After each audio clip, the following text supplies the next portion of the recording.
भारतीय जनता पक्षाचे आमदार विजयकुमार गावित यांच्या लेटर हेडचा गैरवापर करण्यात आलाय। बनावट लेटर हेडवर बनावट स्वाक्षरी करून शासन निर्णय मंजूर करून घेण्यात आलाय।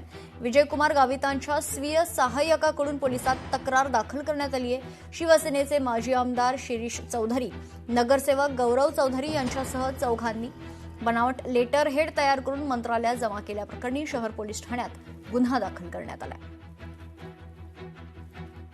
नंदुरबार शहर पोलीस स्टेशनचे